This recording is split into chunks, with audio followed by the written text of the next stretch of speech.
Hi there, and welcome to On Knit If I Want To. I'm Andrea Maury of Drea Renee Knits, and this is a little weekly Q&A podcast where I try my best to answer some of your questions. So let's just go ahead and dive in today. I am wearing my Shifty sweater, knit up in Spin Cycle yarns, dyed in the wool and Nocturne, in all kinds of, I think there's 4 different colors in here. Just with a pair of overalls, my go-to. This tends to be my kind of uniform. A hand knit and some overalls. You really can't go wrong. So let's just dive into some questions. I don't think I have any other notes for the beginning here. So I actually had to print your questions today. All right. Hi, can you talk about how to adapt a sweater to short sleeves? And maybe which of your patterns that would work best in short sleeves. I live in southern Georgia, so we have a shorter season for wearing wool sweaters, and I do really love the look of a short sleeve sweater layered when I see it on a model. Thanks for your videos. So I do. So the nice thing is if you're knitting a top-down sweater, they're really easy to adapt to short sleeves because basically all you're gonna do, and I think it works great with a round yoke sweater like what I'm wearing. It would work great with a raglan. You can even do a drop shoulder. So, and drop shoulder doesn't even need to be top down. But first let's talk about maybe like a round yoke or a raglan sweater like I'm wearing right now, worked from the top down. What I would do is when you go to put those sleeves back on the needles, you would just work until the length you like your short sleeve sweater. So for me, I would maybe do just like an inch, 2 inches of the sleeve as written in the directions. And then I would just go ahead and drop down to my ribbing needle, which is usually about 2 sizes smaller than the needle you used for the body of your sweater. And I would just do a little ribbed cuff on it and be done. So for a drop shoulder sweater, which you can look at, I have a sweater called Velocore, which is actually a summertime warm weather sweater that is drop shoulder. And the nice thing about that sweater is many drop shoulder sweaters are written to be oversized. So they have more of a boxy kind of t-shirt feel. And so that helps. It's called a drop shoulder because the body actually drops off your shoulders and goes down onto your arm a little bit. So the body of the sweater actually helps make part of that sleeve cap. So again, you could throw the stitches, pick up your stitches for your sleeve. Sorry, you're not going to throw them on the needle because you haven't picked them up yet. So pick up your stitches for your sleeve and you can either immediately do a little ribbed cuff on them, or again, you could work a little bit of the patterning if you prefer a little bit of a longer short sleeve. So pretty easy modification. So I hope you find that helpful. And a ton of my patterns would work out great. You could do the DRK everyday sweater. I've done a short sleeved so faded sweater. You could do Shifty, you could do loads of them. So I do think one of the easiest places to start, as I mentioned, would be top down. But basically anything that is either top down or where you are picking up the stitches like on a drop shoulder, I think those are the easiest to modify to short sleeves. All right, next question. I like to think of you as the queen of the tubular cast on and off. Well, thank you. I do love them. I'm sure there's lots of other people out there who probably know more about it than I do, but I do tend to use it a lot because I love how it looks. I thought I'd ask you before I run into the same dilemma that another person shared on their podcast. When holding fingering and mohair together and using the tubular cast off, Bailey from the Copycat Stitch shared that rather than having a stretchy bind off, it was cinching in at the bottom and at the arms. I'm getting ready to venture into holding this combo together, but how do I prevent that from happening to me? Any advice is appreciated. So I would think that there's 2 things going on there. One is that mohair is grabby. It likes to grab on and kind of cling to itself. And so that might have been part of the problem she ran into, is as she was doing that Kitchener stitch to close up that bind off, it was probably kind of grabbing onto itself and kind of impeding the stretch. What I also am going to guess is that the Kitchener stitch is too tight. So in general, this is a tubular bind off here, and it should be nice and stretchy. But It is really tempting when doing that Kitchener stitch to tug. And if you tug too much, it's going to be too tight and you'll lose all the elasticity. So err on the side of looser's a bit better. And the way I do it, because you do want to have a nice tidy bind off. And I think that's where it can be a little tricky when you're just trying to do something loosely. That's why we want to pull and tug a bit more, because we want it to be really tidy. But what I do is I just do it loosely while it still looks nice. Like I only pull the yarn as much as I need to for it to look like that stitch. And then, like a knit stitch. And then about every inch or so, I just give a little tug. And as long as there's still some nice flexibility, some nice stretch in there, then I know it's loose enough. So even if you're holding it with mohair, doing that should help. Now, a couple tricks for managing that mohair. Throw it in the freezer before you do that bind off. It's gonna help calm the mohair down and make it less grabby. Another option, don't do the Kitchener stitch with the mohair. Just go ahead and only Kitchener stitch with the other strand of yarn that you're using. It's gonna be really minimal, so you might find that it's not a problem. You could even then, after finishing the sweater, use a bristle brush to kind of brush that mohair around the cuff of your sleeve a little bit, just to fluff it up. But that is an option. You could also practice on a swatch to make sure you like how it looks, and then it still looks cohesive. But for that little bind off, it might be just fine. So those are my tips. All right, next question. I feel like I'm just blowing through these. All right, my question this week is about your new DRK Everyday Cowl. Cowls are one of my favorite things to knit, and I'm interested in doing the faded version, but my mouth is not working today, but I just want to do one strand of DK, and I have 6 colors to use. Can I still do a fade with this pattern if I'm not holding 2 fingering weights together? So for my new cowl that I showed y'all last week, I had so much fun knitting it that I've done a lot of different versions. This is actually the hand spun I'm going to be using for my next one, which I am planning to knit while I am teaching this coming week in Mexico at a retreat.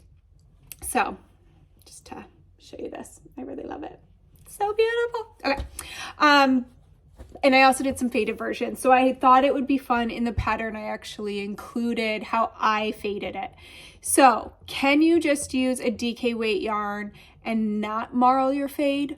100%, but you're not going to be able to follow the directions the same as they're written, those special notes I put in for fading.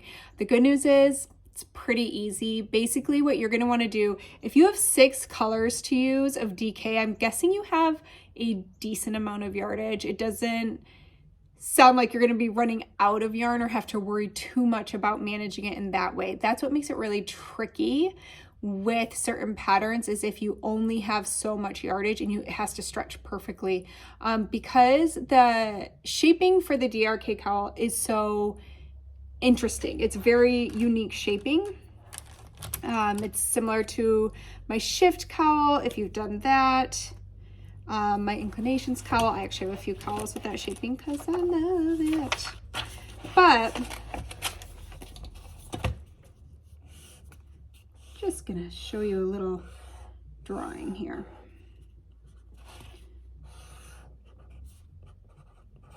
So for that cowl, you are going to cast on in the corner here. And we actually knit the entire cowl on the bias like this. And then we have a bind off edge here. So at any given section, as you break it up into your 6 colors,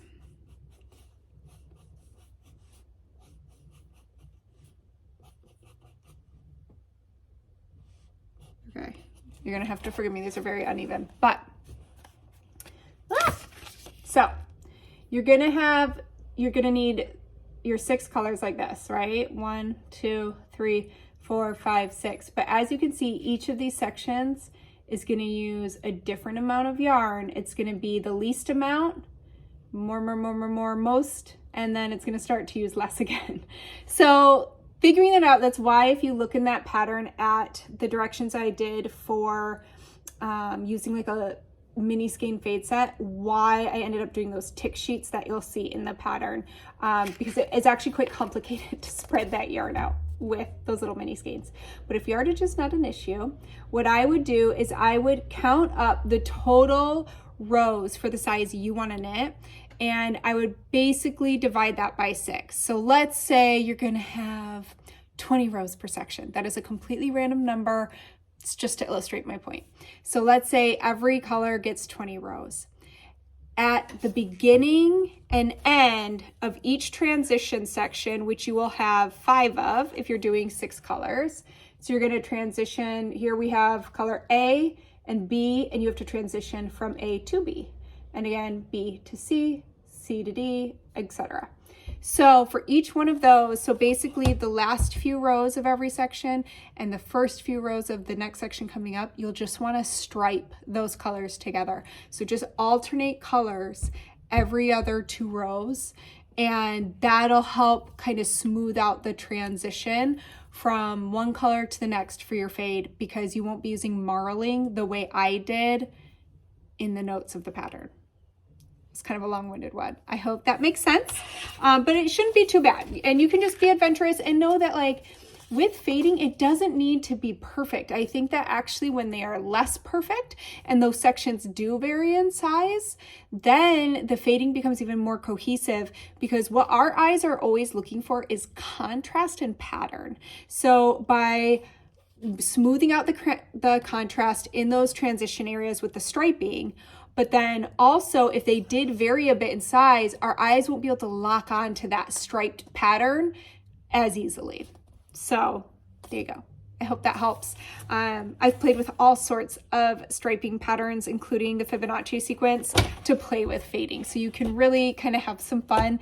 And you can also, again, if you're not worrying about running out of yarn, you know that you have enough to complete it within a fade that you like. You can also just like knit until you're getting kind of tired of the color you're using, start striping in the new color, use that one for a while. Like, you can kind of let your hair down with it. So there you go. I hope that helps, and I hope you love it. All right, next question. Thanks to you, I know that a 2-ply yarn is ideal for lace and a 3-ply yarn is ideal for cables. When a pattern uses cables and lace equally, how would you choose yarn? Such a good question. So the fun thing is, yes, a 2-ply yarn is really ideal for lace. The way that those 2 plies push against each other are great for opening up like eyelets and things like that to show off your patterning. Now, a rounder yarn is really fabulous for cables, because the rounder the yarn, the better stitch definition. So it's going to show off your cables really nicely. So 3-ply or above is great for cables. That being said, you can absolutely knit cables with a 2-ply, and you can absolutely knit lace with a 3-ply. So it's just nice to know what is best for which kind of stitch when you're doing a certain pattern, and you can just have that tucked into the back of your mind, like, oh, you know what? I found this great 2-ply yarn I love, and I'm going to use it. I happen to find a lace shawl that'll look great with it. Awesome. But maybe you already have your yarn and it's a 3-ply and you still want to knit that lace shawl. That's totally fine. So really, I would decide by just choosing whichever yarn you super duper love, and I would swatch. Maybe do a swatch with both a little bit of the lace motif and a little bit of the cable motif in both a 2-ply and a 3-ply yarn, and compare the 2 swatches and see which you like better. Does one, maybe with the 2-ply, the lace just looks so good and the cables are still nice and sharp and you're happy with it. But maybe with the 3-ply, you feel like, oh, I'm not getting that same opening of the eyelet, so I want to go with the 2-ply. You know, it's all going to be personal preference, and there's so many other factors that go into each individual yarn, from the fiber content to how tight the twist is. I mean, there's so much going on there that you just never know. So I think swatching and seeing what you like best is your best bet for success. Okay. But if anybody else has any tips on that, I mean, as always, y'all are welcome to throw in your tips anytime. But I would be curious if anybody's like, ooh, I actually had a project like that and I just found that this yarn was so nice. Okay.